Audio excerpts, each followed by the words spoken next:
Good day. I'm John Allen Pigergasin from BSED Math 3A.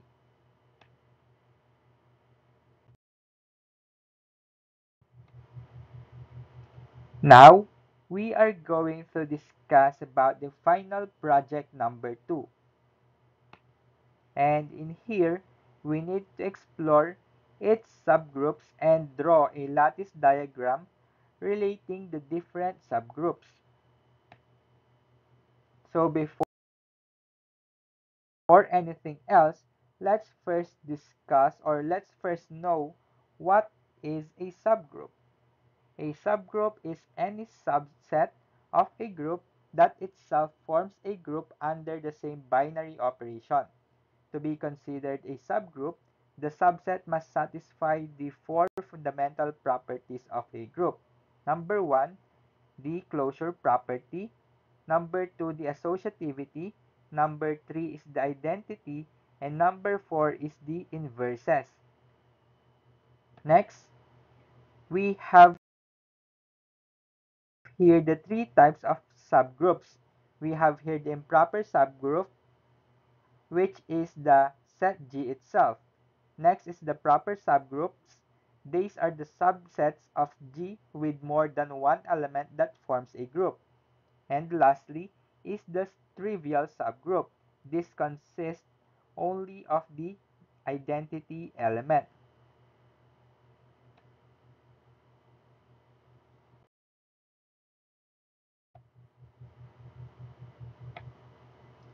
So we have here the table from our group structure from our previous task. And then from our table, these are the identified subgroups or our assumptions that are subgroups. In order to check if these assumptions of ours are really the subgroups of the set G, we need to check it. First, we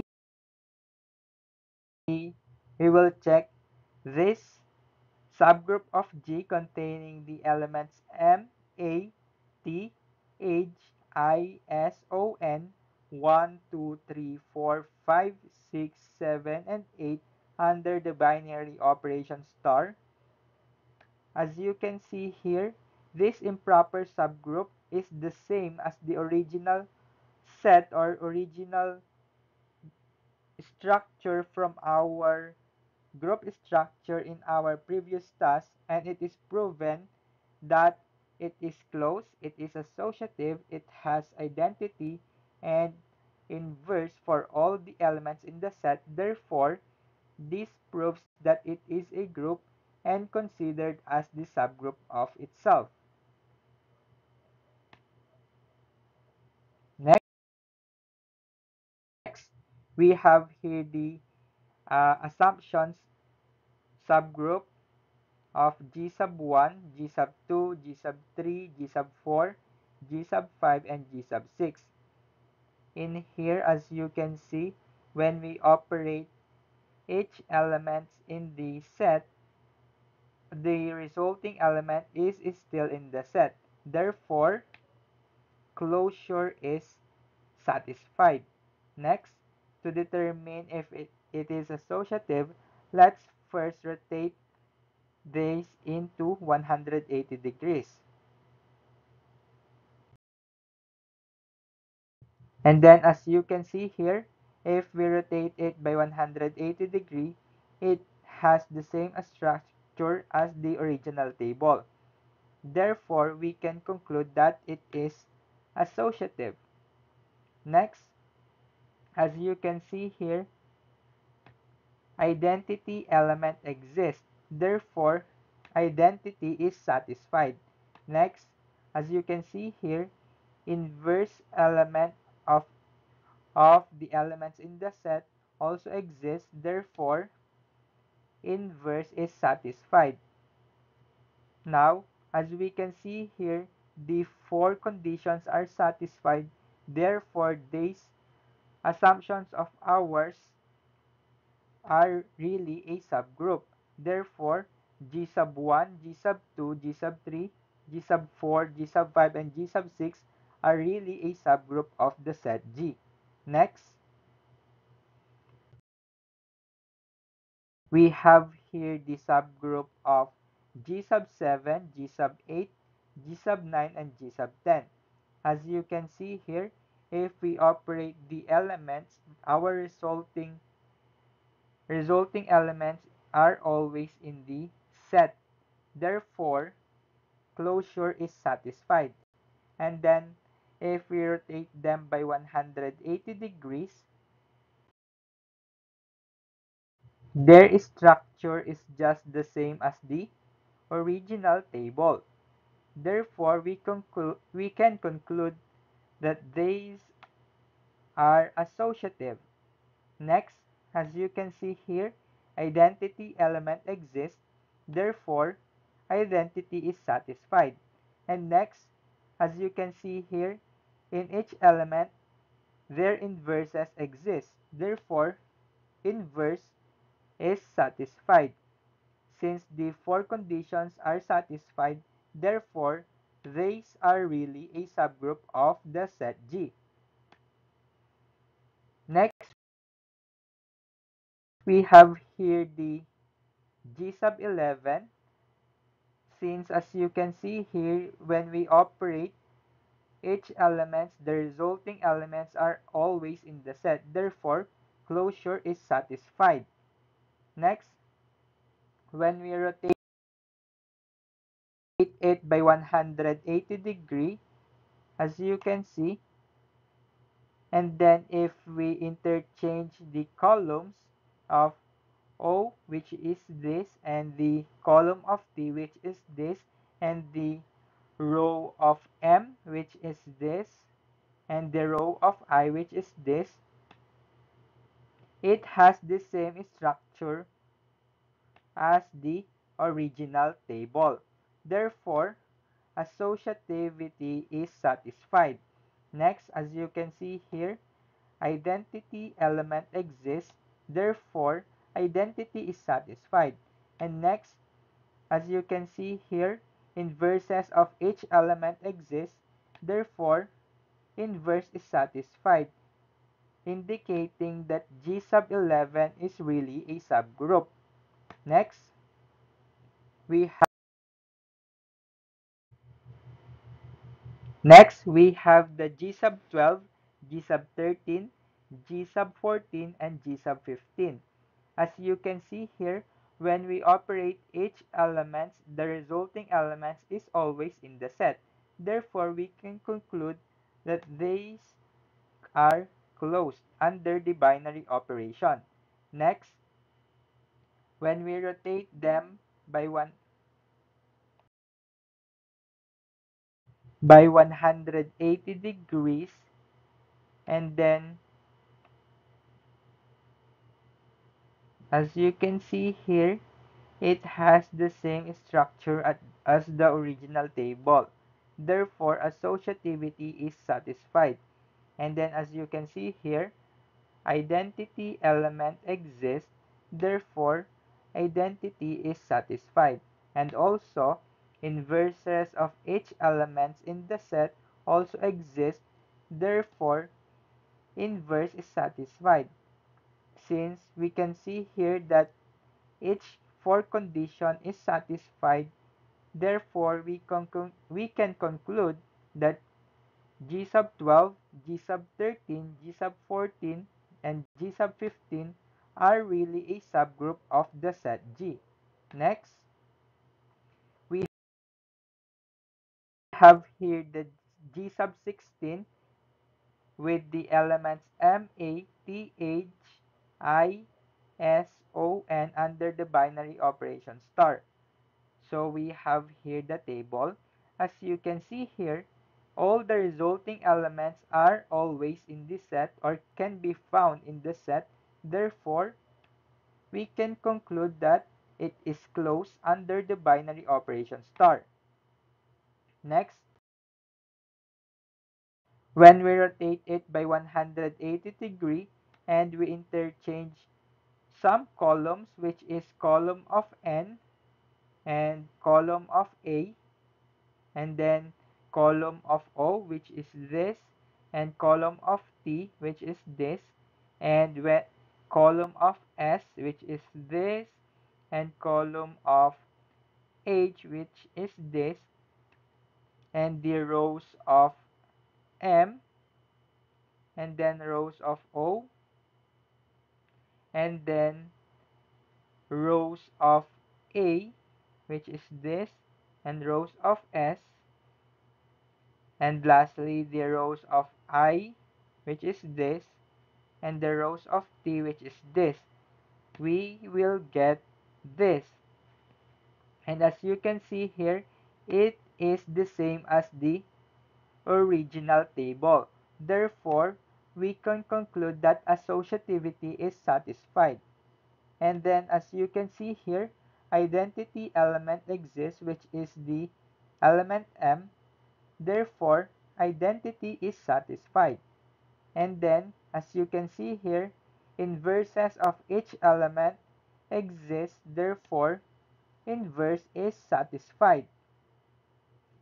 As you can see here, the four conditions of being a group is satisfied. Therefore, G sub 16 is a subgroup of the set G. Next, we have here the G sub 17. As you can see here, all the resulting elements are found in the set. Therefore, closure is satisfied.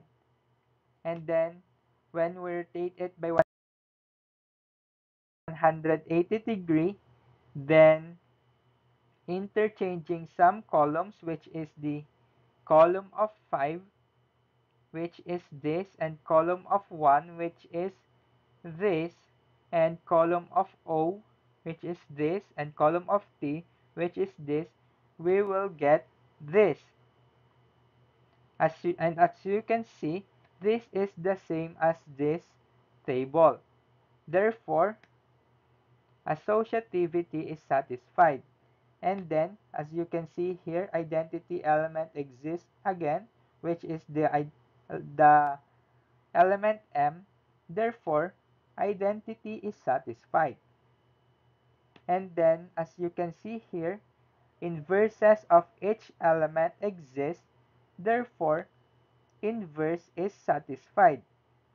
As we can see here, all the four conditions are satisfied.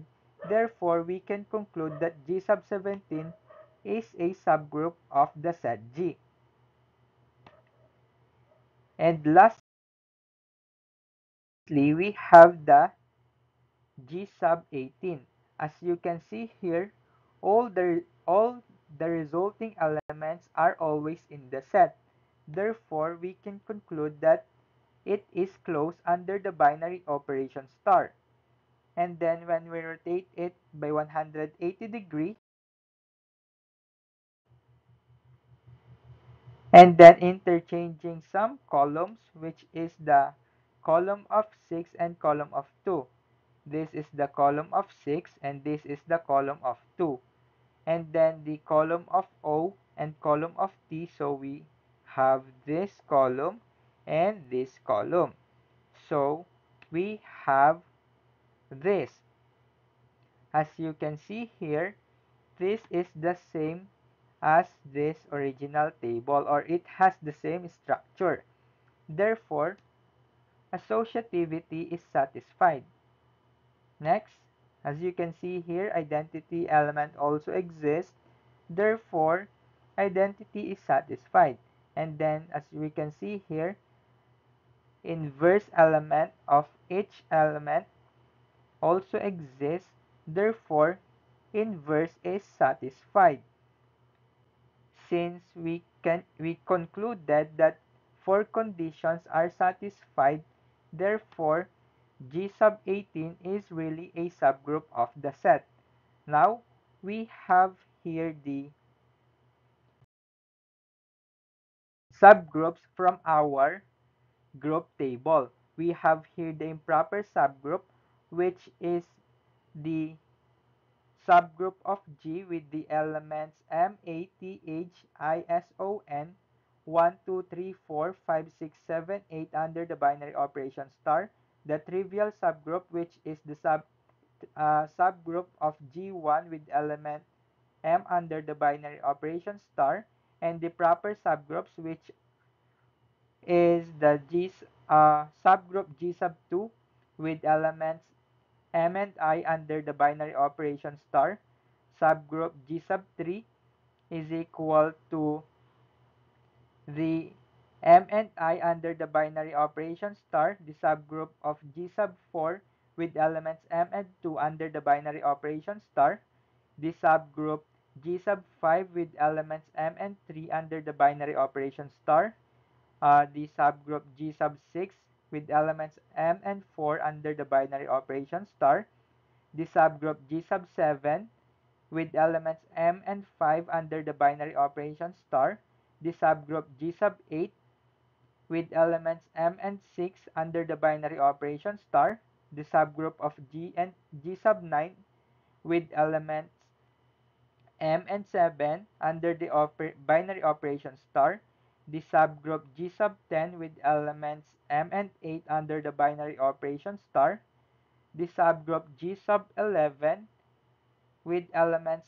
MTIO under the binary operation star, the subgroup G sub 12 with elements MI1 5 under the binary operation star, the subgroup G sub 13 with elements Mi2 6 under the binary operation star, the subgroup G sub 15 with elements Mi4 8 under the binary operation star, the subgroup G sub 16 with elements MATHISON under the binary operation star, and the subgroup of G sub 17 with elements MTIO1357 under the binary operation star, and the subgroup G sub 18 with elements MTIO 246 and 8 under the binary operation star. Now that we have here the subgroups, or we have identified the subgroups, let's now create the lattice diagram of the subgroups.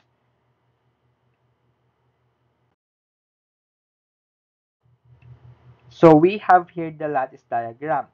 Let's start with the 16 elements, which is the improper subgroup. Then it will be followed by the subgroups with 8 elements. So we have here. Next, we will connect it, and then this will be followed by the subgroups with 4 elements. So we have here. Then we will connect it, and then this will be followed by the subgroups with 2 elements. So we have here. Then we will connect it, and then after that, this will be followed by the subgroup with 1 element, which is the trivial subgroup. So it goes like this. So now we have here the lattice diagram of our subgroups. And that's it for our final project number 2. Thank you for listening, and see you on the next video. Have a great day ahead.